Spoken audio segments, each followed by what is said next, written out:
আসসালামু আলাইকুম। শিক্ষা সম্পর্কে তথ্য। প্রথম স্কুল প্রাচীন গ্রিসের একাডেমি ৩৮০ খ্রিস্টপূর্ব প্লেটো আবিষ্কার করেন। সর্বপ্রথম কাগজ তৈরি করে প্রাচীন চীনে। সর্বপ্রথম লেখা বই প্রাচীন মেসোপটেমিয়া থেকে এসেছে। বইটির নাম এপিক অফ গিলগামেশ। ২০০০ খ্রিস্টপূর্বে লেখা। বই প্রকাশের সবচেয়ে পুরনো চীন। প্রাথমিক উদ্ভব প্রাচীন মিশরে পটের উপর লেখা হতো।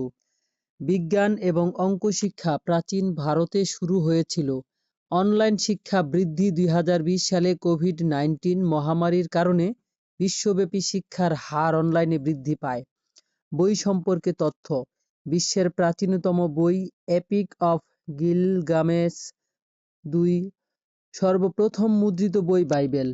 বিশ্বের সবচেয়ে পঠিত বই আল কোরআন। বৃহত্তম বই কিরাতুল আল ইরাকিন, ৪০ ফুট দৈর্ঘ্য, ৬০ ফুট প্রস্থ। ই-বুকের জনপ্রিয়তা ইন্টারনেটে। বিশ্বের সবচেয়ে দামি বই লিওনার্দো দা ভিঞ্চির কোড। পৃথিবীর প্রথম জাদু মন্ত্রের বইয়ের।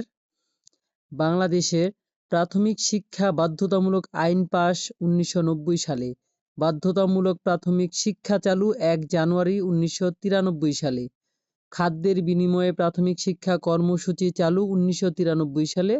প্রাথমিক শিক্ষা উপবৃত্তি চালু ২০০২ সালে। ধন্যবাদ।